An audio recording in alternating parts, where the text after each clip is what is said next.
Tweets ignite society. Statuses begin battles.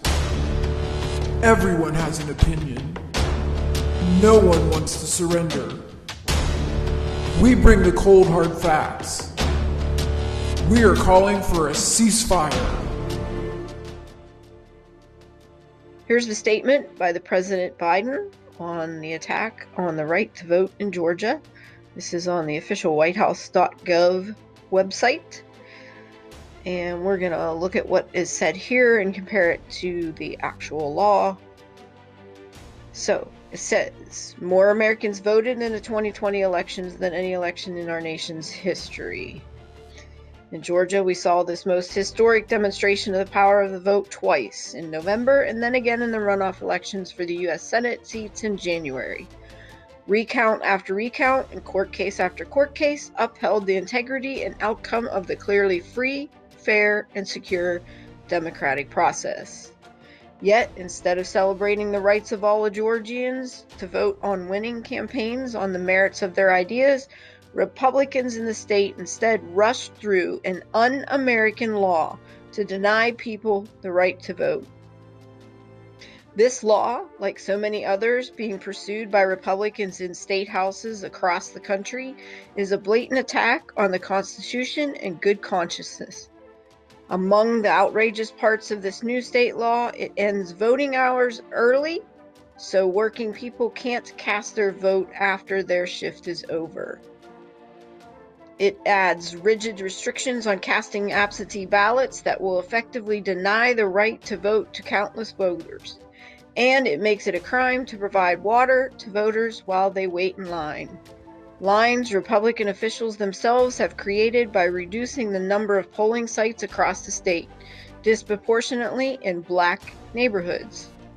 This is Jim Crow in the 21st century. It must end. We have a moral and constitutional obligation to act. I once again urge Congress to pass For the People Act and the John Lewis Voting Rights Advancement Act to make it easier for all eligible Americans access the ballot box and prevent attacks on the sacred right to vote. And I will take my case to the American people, including Republicans who joined the broadest coalition of voters ever in this past election to put country before party. If you have the best idea, you have nothing to hide. Let the people vote. We're going to take a look at the actual Georgia document. We did not find any indication where anyone was denied the right to vote. Now here's the section talking about advanced voting. This is the section where the 5 o'clock comes in. It's right here. But you'll notice that it says, this is a period of advanced voting that shall commence. And they actually added a few days of advanced voting. So now you have more opportunity to vote. Absentee voting will run on the fourth Monday immediately prior to each primary election until the end of Friday immediately prior to each election. And it can be conducted beginning at 9 a.m. and ending at 5 p.m. on weekdays, except for state holidays.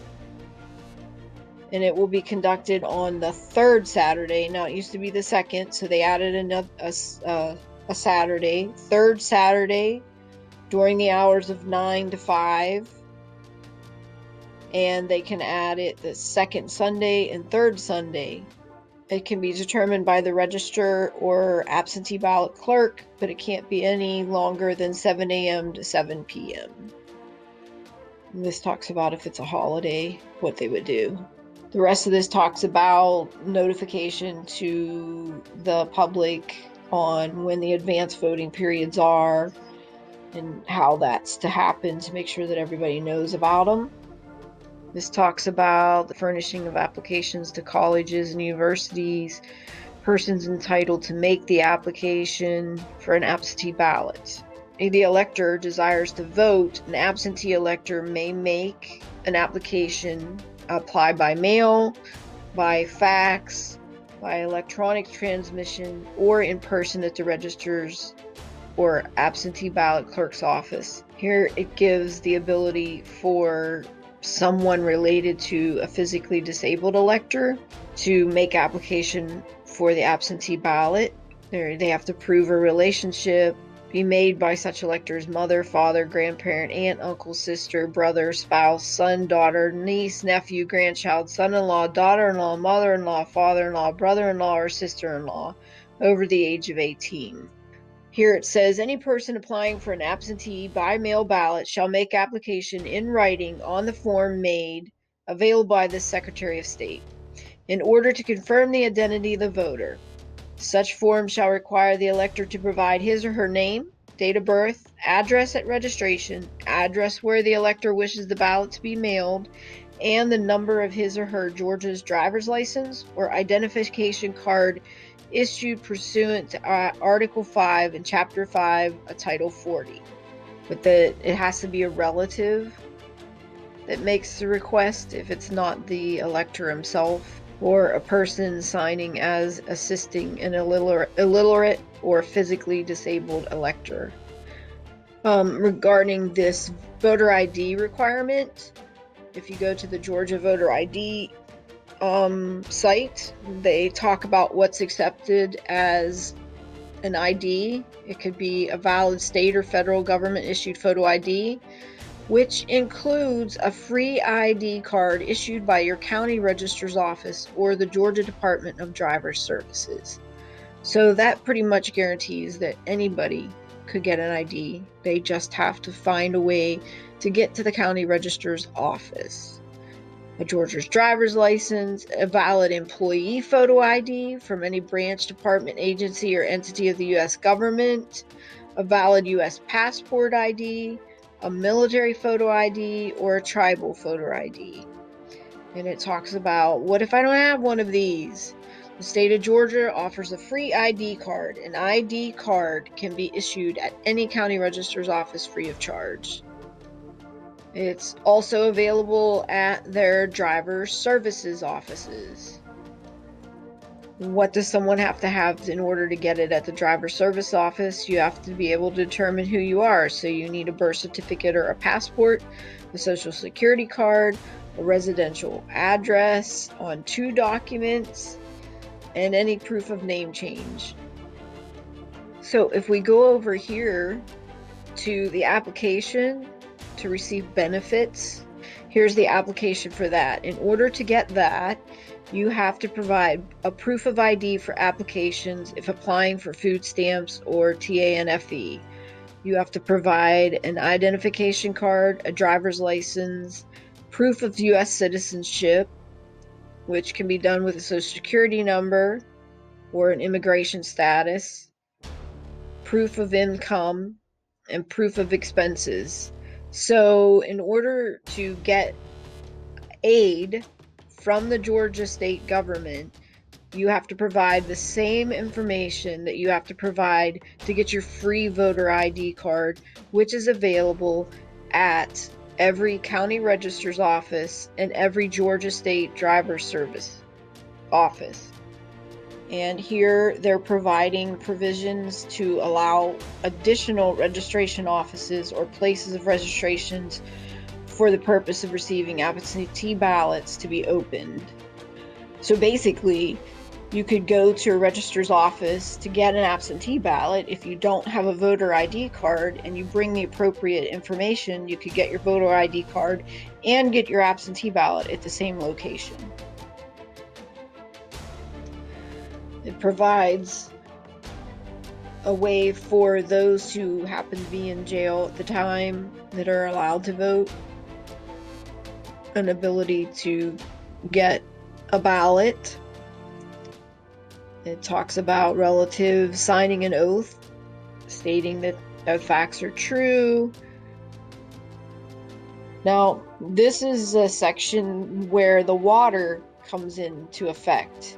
No person shall solicit votes in any manner or by any means or method, nor shall any person distribute or display any campaign material, nor shall any person give, offer to give, or participate in giving of any money or gifts, including but not limited to food and drink, to an elector, Nor shall any person solicit signatures for any petitions, nor shall any person other than the election officials discharge their duties, establish and set up any tables or booths on any day in which ballots are being cast. So this is stopping people from, hey, I'll give you a bottle of water if you'll vote for me. This is actually about restrictions of campaign activities and public opinion polling in the vicinity of a polling place. It doesn't stop them from having water available from the polling place. Keep in mind that earlier they said that people should not be there for more than an hour. It even goes so far as right here, talking about this. The code section shall not be construed to prohibit a poll officer from distributing materials as required by law. Self-serve water. You can have self-served water from an unattended receptacle to an elector waiting in line to vote. This section is talking about the reduction in size or provision of adding voting equipment or poll workers to precincts containing more than 2,000 electors when voting in such precincts at previous general elections was not completed 1 hour after closing of polls. And it goes on to talk about the fact that if you have more than 2,000, if electors desiring to vote on the day of the election had to wait in line for more than 1 hour before checking in to vote, that the superintendent should reduce the size of the precinct so that it contains less than 2,000 people. So this is trying to make it so that you can get in and out in an hour. And it talks about keeping record throughout the day, and it should be checked at least 3 different times throughout the day. So it says in the morning and midday and prior to close of polls to check how long people have been having to wait in line. On the Find Law website, according to them, regarding voting and the Jim Crow laws, the Voting Rights Act of 1965 banned literacy tests, provided for federal oversight of election laws, and authorized the Attorney General to investigate discriminatory voting practices. As such, this act eliminated poll taxes, discriminatory gerrymandering was reduced, and for the first time, black voters had the means to challenge voting restrictions. There was also a requirement prior to that to have separate facilities for blacks and whites. I don't see any of those type of things in the current Georgia law. There was also an issue with polling place requirements. Another form of Jim Crow law is polling place requirements such as voter identification. Before 2008, no state required voter identification to vote. By 2015, some 34 states had passed voter identification laws. It is argued that these laws suppress the vote of socially disadvantaged individuals on the lower income scale who may not have proper identification documents. We showed earlier how we are now requiring people to have some form of identification in order to get benefits and help from the state government.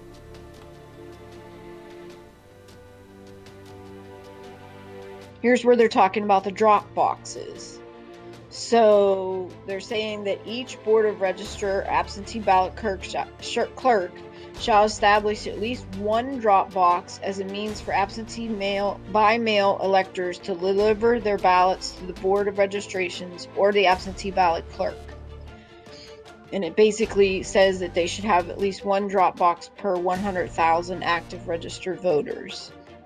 Each drop box would be open during the hours of advanced voting.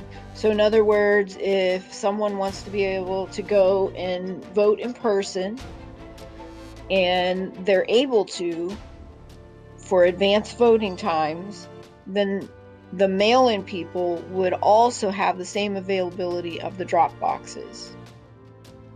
So it makes them equal. The voters are being treated equal, those who want to vote in person and those who vote by mail. There you have it, a comparison of the statements by President Joe Biden right alongside the Georgia General Assembly document of SB 202, Election and Primary Laws. Now you have all the information you need to form your own opinion. Thank you for joining us for this ceasefire moment. We hope you've learned something. Links to our sources are below.